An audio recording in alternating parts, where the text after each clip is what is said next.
Alright, my name is Thrasher. I'll be doing an analytical IOP on the Green Mile. My title is King and the Death Penalty. And then my thesis is, does Stephen King believe in the death penalty or not, based on his writing in the Green Mile? As an overview of how I'll have this set up, I'm going to analyze specific quotes and excerpts from the text, specifically from the beginning, the executions, and the end. I'll also be observing two specific characters, Percy Wetmore and William Wharton, and how we are made to perceive them based on his writing. Alright, start off with the beginning. My first quote is from talking about the black silk covers that go over the heads of the people who are being executed. And it says, "It was really for us, to keep us from seeing the awful tide of dismay in their eyes as they realized they were going to die with their knees bent." And I feel like this quote helps my point, because though the prison guards, their whole job is to watch these men die, they still can't quite face these men as in their last minutes on Earth. And then my next quote is referring to John Coffey from Paul, and it says, "Except for the big dummy, of course, who only knew how to rape and murder little girls." And this perpetuates the idea that these criminals only know how to commit their crimes. That's all they can do, which isn't actually true for the majority of them, because they have these whole personalities beyond that. And then you also have characters like Delacroix, who, though he did rape and murder a little girl, and then also burn alive 6 others, he also still, even after the fact, he also managed to love and take care of a little mouse named Mr. Jingle. Alright, my next quote, it feels very important, because not only does it have the personification of evil by Stephen King, but it also discusses the fact that by the time the majority of the men reach the Green Mile, this evil that they have that made them commit their crimes, as in the next quote where it says, "hammering out their hordes like demons at a forge."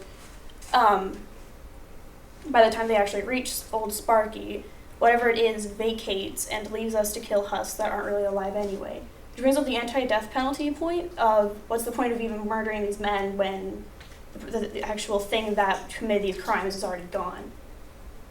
Alright, next quote is more towards actually pro-death penalty, because it talks about the justification of it, as the victims of these horrendous crimes are so determined in getting their justice that they're willing to turn out at midnight to watch a man die. So they obviously have as it says, a special pressing reason to be there. And if execution is a proper punishment, then that need ought to be satisfied. Because after all the things they've been through, after seeing one of their loved ones die, and in many of the cases in the Green Mile be raped and other deplorable things, by having these men that committed these crimes, or supposedly, as with John Coffey, by watching them die, it gives them a sense of closure, and it gives them a sense of an eye for an eye, like as one death for another. And then though it's Paul getting into the feeling like he's one of the criminals, I think it could also be seen as King getting into the persona of a criminal as well, as he looks up at Paul's desk and references to it as the judgment seat of God will no doubt someday seem to us, because at Paul's desk is the turn from life or death, and then at the judgment seat of God, it is going from heaven or hell, which also has the religious implications. Alright, into the executions. The first quote is from Arlen Bitterbuck, as he is talking to Paul in one of his last moments on living. And he says, "You think of a man, he sincerely repent of what he done wrong, he might get to go back to the time that was happiest for him and live there forever." Though Paul says that he agrees, and that, like, yeah, they can do that, based on his religious views, he actually believes that murderers, along with anybody who commits those sins, will ultimately burn in hell. Which also brings up a conflict for people with the death penalty, because they believe, based on their religious views, that these people should pay for their sins. Although the majority of things, as with the separation of state and religion, that makes it also very difficult to judge the death penalty. With the next quote, is after Arlen Bitterwick's execution, when he's a corpse, and Percy smacks his face, and Brutal says he's paid what he's owed. He's square with the house again, which is another reference to the idea of being an eye for an eye. They're even now, leave him be. And the next line is from Delacroix's execution, where the victim's mother or sister tells Harry Terwilliger that she hoped the man she'd come to see was good and scared, that he knew the fires of the furnace were stoked for him, and that Satan's imps were there waiting for him. Which is another of the religious implications that, because these men have committed these sins, that they should burn in hell ultimately for it. And also the desire for justice that the death penalty ultimately brings. Though, with the next quote about Delacroix, the fact that he had killed half a dozen people seemed at that moment the least important thing about him, which is, I think, could be not only King, but also Paul, being able to put aside the horrible things these men have done, put that aside and to see them purely as the men that they are. And the next quote, from during the actual execution of Delacroix, which it could be actually the same woman from before. We don't know. But seeing how horribly his death occurs because of Percy's neglect, she sees that, she starts saying, like, stop it, can't you see he's had enough? Because though she is getting the justice that she wants, she's getting this man who's finally murdered, who's gone out of her life. It's not in the way that she wants, which brings up the problem with the death penalty, that though they still get this justice, it's not the way they wanted it.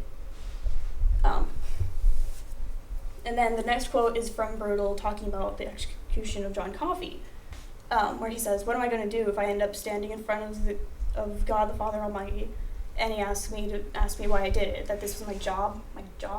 Because, and though this only applies to John Coffey because he's one of these God's miracles, because he can bring things to life and take the evil from things ultimately, I believe it could also be applied to other prisoners as to why they're doing this state-sanctioned murder, that it was his job to kill these people. Just because it's his job, though, Burke also acknowledges that that doesn't necessarily make it right. And then the next quote is from Hal Moores, who John Coffey had before cured his wife of the tumor in her brain that was ultimately killing her. And he struggles with an internal conflict because he knows John Coffey has to die, because to his knowledge he's the same man who killed those little girls, which also can bring up the fact that the majority of people on death row also are innocent, and so their deaths are ultimately unnecessary. My bad. And then one of the women watching John Coffey's death, the mother of the Diederich twins, she says this, and only reason she says this is because, to her knowledge, he did commit those crimes. He did murder and rape her daughters, which, personally for me, reading this, I was upset with her, because how dare she say such a thing to this man who's actually one of God's miracles, to this man who's done such good things in life. But then you have to realize that she doesn't know about those things. She doesn't know that he's innocent or that he could do these miracles. She only knows him as the majority of the world knows him as a raping baby killer. Alright, quotes for the end. Fragile is talking about the humans. Paul describes them like, "Fragile is blown glass we are, even at the best of conditions, to kill each other with gas and electricity and in cold blood, the folly, the horror." Which brings up the fragility of a human life. Which I meant to mention this before with this quote, but the characters Percy and William Wharton. Both of them we see as ultimately terrible people. They have no redeeming qualities in the book, and Percy, he beats Delacroix. He's terrible to pretty much everyone. And then Wharton also chokes Dean and sexually harasses Percy as well.